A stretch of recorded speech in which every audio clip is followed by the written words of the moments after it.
Ahojte dobrodruhovia, dobrodružky a dobrodružičatá. Máme tu ďalší diel z rekonštrukcie horárne. No a hneď na začiatku nastal drobný problém. Jo, nemám tu proste bráničku.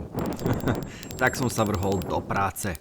Zohnal som si na to tieto kolíky, čo je úplne super. Hoci kde to nabijete a keď to tam nechcete, tak to odtiaľ skrátka vytiahnete, drevo vám nezhnie. No, je to proste parádička. A vrhol som sa do práce.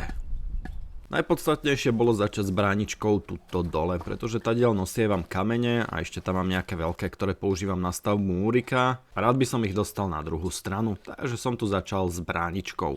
Nebolo na tom nič zložité a je to celkom fajn robota, popri tom ako čakám, než mi dojde drevo na stavbu, ale klídek, bol som uistený, že tento týždeň by už malo určite doraziť, tak uvidíme.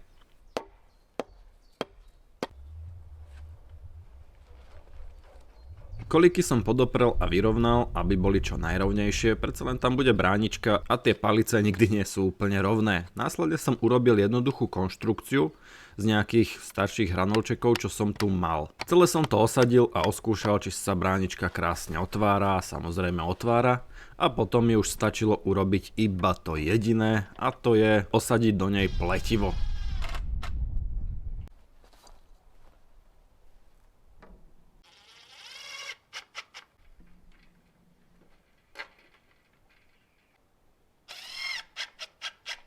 Keď som to všetko mal, vznikla mi tu veľmi jednoduchá, ale funkčná bránička. Som veľmi zvedavý, ako dlho bude kozám trvať, než ju prekonajú. No, uvidíme.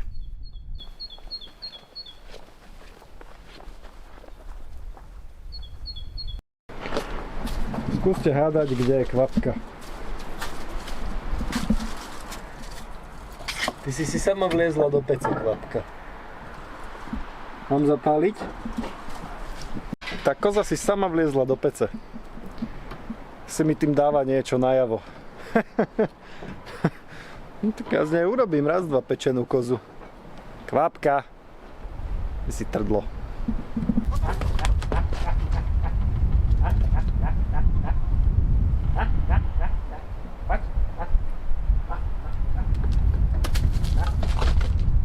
Keď sa kvapka dohrala na jedlo, tak som sa mohol vrhnúť do práce, ktorá ma čakala tuto vzadu. Je tu ešte nejaká kopa starého bordelu, ktorú som sa rozhodol zlikvidovať. Malo to však jeden problém a kúpil som zlé vrecia. Kúpil som tie obyčajné odpadové vrecia a mal som si na to kúpiť tie poriadne hrubé. Takže som tam naukladal iba to, čo sa zmestilo a ten zvyšok nechám na neskôr. Jo, Roza mi veľmi aktívne pomáhala, tak ako kedysi, keď bola ešte malé kozla.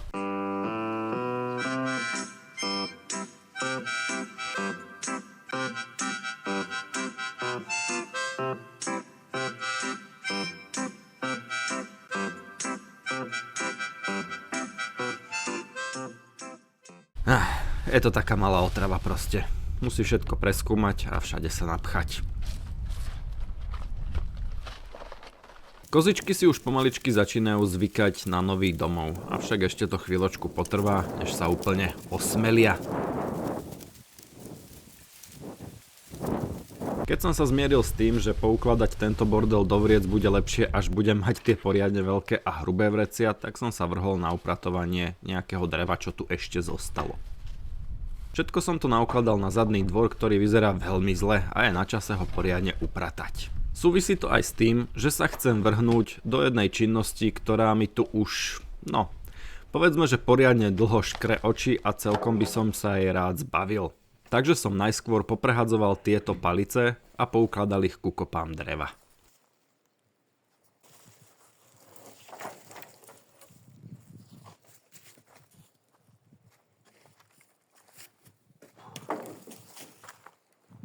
Ako ďalšiu robotu a bordel, ktorý je tu veľmi esteticky škaredý, som sa rozhodol zlikvidovať tieto dlhšie dosky, ktoré tu sú už poriadne dlho.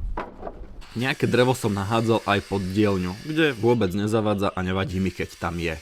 No problém bol práve s týmito doskami, ktoré tam, už nejaký čas boli a fakt je to škaredé.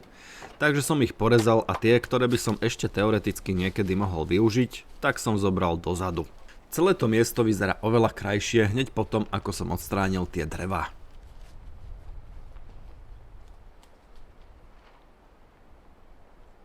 Potom som sa ešte povenoval trošku vyvýšenému záhonu. Začína sa oteplievať a čo chvíľa by som mohol začať aj niečo sadiť.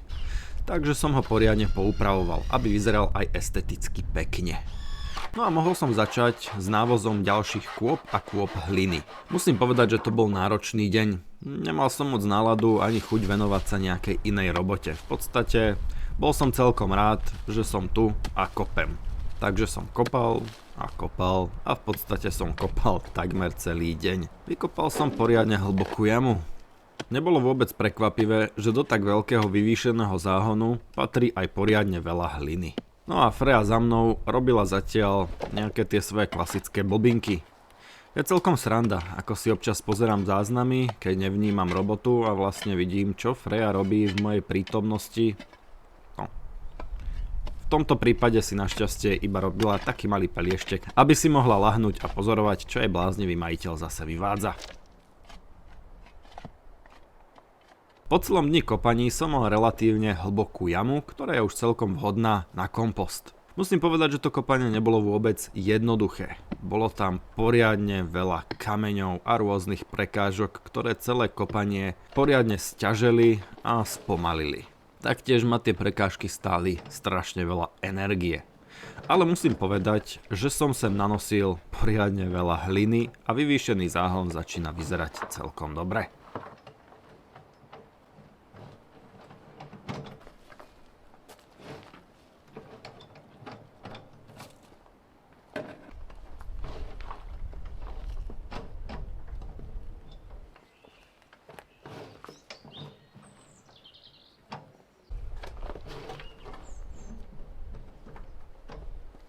Na spodok vyvýšeného záhonu som samozrejme naukladal nejaké staré konáre. Niektorí ľudia tam zvyknú dávať aj kartóny a papier, ale ja tieto veci moc nepreferujem. Keď som sa začal blížiť ku koncu vyvýšeného záhona, urobil som tam aj prednú stranu. Že mi to trošku sťažilo vykladanie hliny. Nič vážne a nič tragické. Pretože tam už stačilo navoziť iba pár fúrikov. Problém bol ten, že v jame, z ktorej som bral hlinu, tá pôda nebola už dvakrát kvalitná. Bol som už naozaj hlboko, pôda začala byť piesková až ílová a nie naozaj vhodná na pestovanie akejkoľvek zeleniny.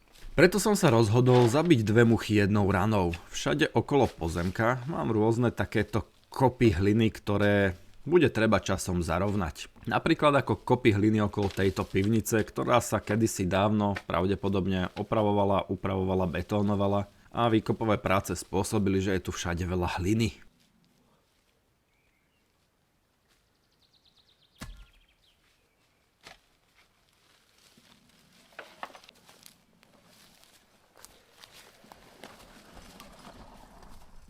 Popri výkopových prácach som našiel občas nejaký malý stromček. Vždycky som ich zakopal a presadil na vhodné miesto a budem dúfať, že sa uchytia. Chcem si tu urobiť okolo horárne taký malý živý plot.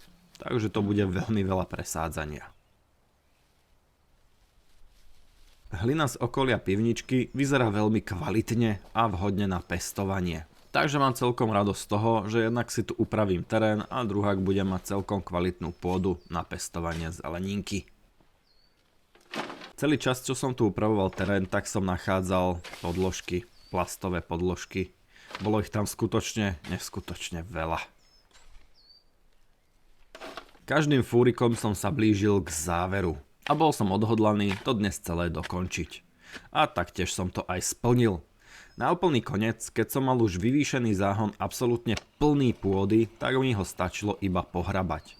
No až vtedy som si uvedomil, aký vlastne obrovský je ten vyvýšený záhon. Zmestí sa mi tu toho naozaj veľa. Takže uvidíme, možno už v najbližších dieloch sa vrhnem do sadenia prvých rastliniek.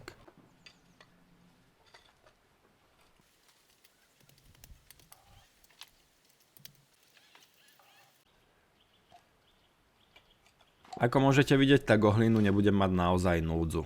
Je všade okolo tej pivnice a nie sú to jediné kopy hliny na pozemku.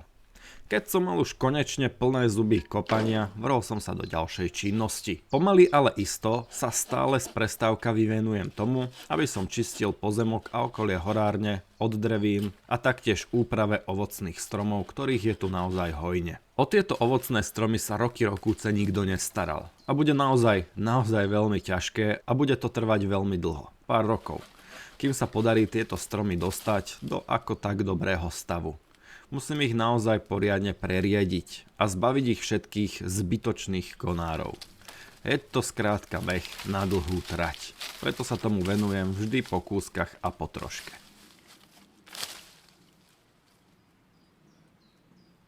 A teraz sa už vrhneme do tej najťažšej práce, ktorú som sa rozhodol tento týždeň vykonať. A to je konečne raz a navždy upratať toto neuveriteľne škaredé miesto plné dreva. Je tu niekoľko gigantických kôp palivového dreva, starých hranolov, dosiek, lát a všetkého možného. Väčšina z toho, asi 90%, je absolútne nevyužiteľná. A počas rokov to bude mať jediný účel, a to palivové drevo. A keďže to tu bude pár rokov, je naozaj potrebné, aby to neboli len škaredé kopy dreva nahádzané na sebe. Veľmi rád by som tie kopy dal nejako do poriadku. Pekne ich upratal a poukladal na seba. Má to hneď dva účely. Ten prvý je ten, že to drevo tu bude niekoľko rokov. Preto je veľmi podstatné, aby to esteticky vyzeralo pekne. A aby mi nebolo na grc vždy, keď tie kopy uvidím. A ten druhý účel je ten, že keď bude drevo pekne poukladané, taktiež s medzerami medzi sebou, tak vydrží veľmi dlho. Bude vetrané, nebude vlhnúť a bude to skvelé palivové drevo.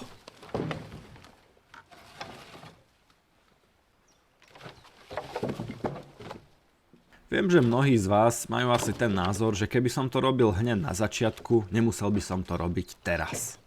Áno, po boji je každý generál.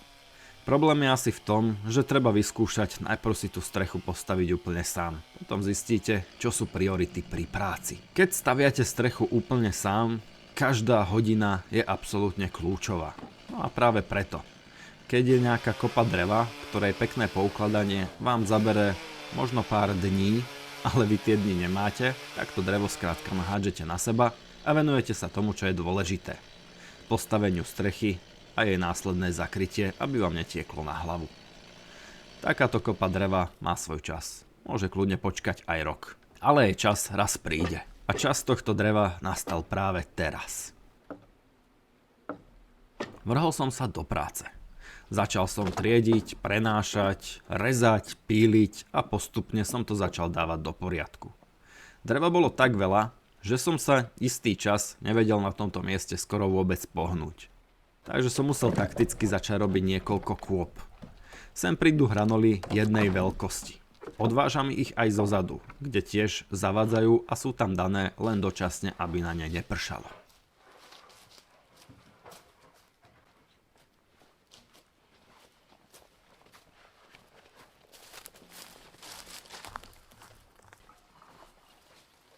Každá veľkosť a každý hranol či každá doska budú mať svoje miesto, tak aby to dávalo zmysel a tak aby sa tam toho zmestilo čo najviac. No nebudem vám klamať, ľudia. Nosiť takéto niektoré obrovské a ťažké hranoly celý deň vám dá poriadne zabrať. A ku koncu dňa som sa už cítil naozaj ako také, požuté niečo. Proste to bolo veľmi náročné, ale bol som odhodlaný túto prácu dotiahnuť do konca. Nevedel som sa dočkať toho momentu, až sa pozriem na toto miesto a všetko tu bude dávať zmysel a bude tam krásny poriadok. Bude to skrátka vyzerať úplne úžasne. Každá robota, kedy upracem niečo na horárni, mi neuveriteľne pomôže a urobí z tohto miesta 1000-krát krajšie miesto. Preto ma to neuveriteľne motivuje dokončiť si túto robotu. Aby som sa trošku zregeneroval a načerpal nové sily, vydal som sa na malý výlet. A kto uhádne, čo je toto za vodopád, vyhráva.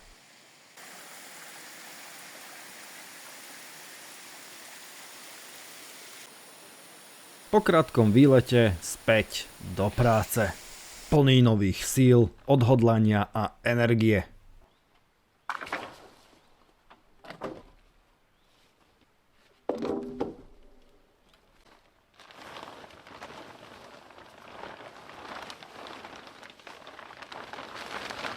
To, že chcem stihnúť upratať tieto najväčšie bordely, ktoré na dvore mám, má aj iný účel. Budúci týždeň by malo doraziť aj drevo na stavbu, no a niekedy koncom mesiaca by mohla doraziť aj jedna z najdôležitejších vecí tohto roku, ktorá na horáreň dorazí. Skrátka, budem mať plné ruky práce. No a na upratovanie takýchto bordelov už moc veľa času v lete nebude. Jedine, že by som si chcel oddychnúť od ďalšieho budovania, tak sa opäť vrhnúť na takéto práce. Preto som sa rozhodol, že najlepšia vec, čo môžem urobiť, je stihnúť upratať tie najväčšie bordely ešte predtým, ako dorazí drevo a tie ďalšie spomínané veci.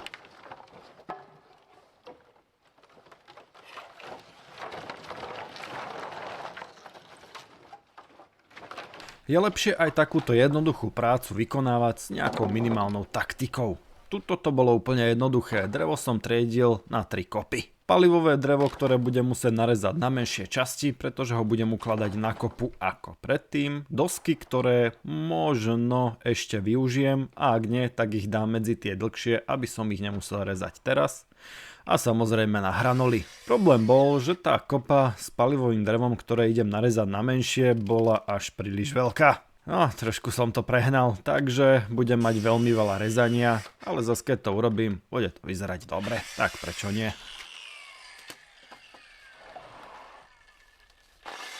Tak ako pri každej robote dbám na bezpečnosť, teda ak na ňu nezabudnem. No, hlavne, že som si spomenul. Upratovanie a ukladanie dreva je ešte v pohode, avšak táto obrovská kopa za mnou je palivové drevo. Narezať a uložiť bude to najzdĺhavejšie.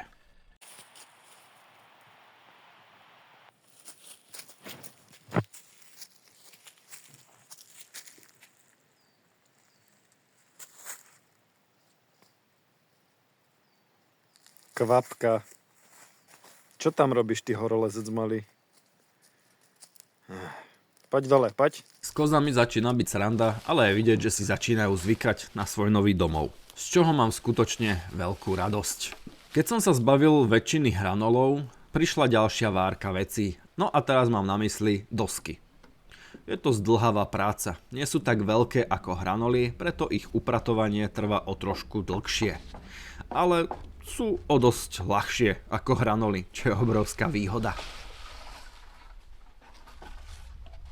Bola to taká super oddychová práca, kedy som si pri pustenej hudbe proste pomaličky upratoval plno a plno dosiek. Niektoré z nich sú ešte celkom v dobrom stave a na nejaké pomocné práce sa mi ešte určite zídu, ale ich tu skutočne veľa. Úprimne väčšina z tohto dreva skončí skrátka v komíne.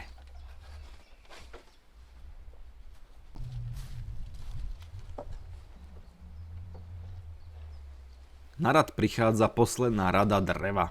No a toto je tá najhoršia rada dreva, pretože sem poukladám to, čo zostalo. Hranoly v najhoršom stave. Prehnité, preschnuté, skrátka úplne zbytočné drevá, s ktorými už naozaj človek nemá čo. Bude toto prvé drevo, ktoré budem píliť na účely palivového dreva. A musím sa ho zbaviť, čím skôr, tým lepšie.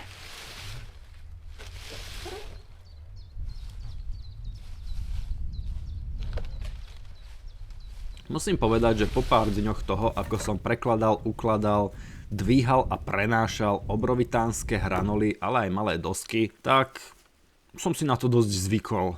A veľké hranoly som nosil ako také špalíky. Popri tom, ako som upratoval tieto obrovské kopy dreva, tak mi vzniklo dosť veľké množstvo palivového dreva a myslím si, že do konca tejto topnej sezóny sa už o veľa dreva nemusím ani starať. Hoď som sa skutočne snažil dokončiť tento týždeň túto robotu, bohužiaľ nevydalo.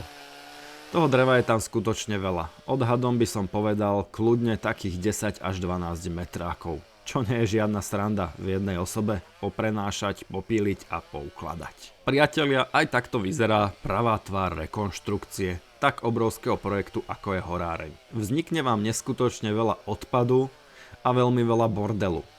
A ak ste takí ako ja a máte radi poriadok, tak s tým budete mať aj veľa práce, aby ste to všetko nejakým spôsobom poukladali a dali tomu zmysel a tvar. Sú to všetko veci, ktoré sú neskutočne podstatné. Pretože to, že je to rekonštrukcia, neznamená, že musia byť všade kopy bordelu, hliny a stavebného odpadu. Všetko to môže dávať zmysel a stále vyzerať pekne.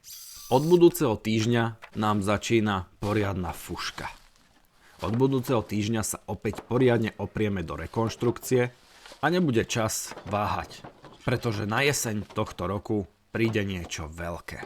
Máte sa na čo tešiť, ľudia. Dobrodruhovia, toto bol ďalší diel z rekonštrukcie našej horárne. Prosím vás, podporte túto sériu. Každý komentár, like, zdieľanie alebo prihlásenie sa na odber ma neskutočne podporí. A ak chcete prispieť k rekonštrukcii, či byť naozaj blízko tomuto projektu a podporiť ma, prihláste sa na členstvo na tomto kanále. Stojí to len pár eur a mne to neskutočne pomôže. Ďakujem a my sa vidíme a počujeme pri ďalšom z mnohých videí. Zatiaľ ahojte.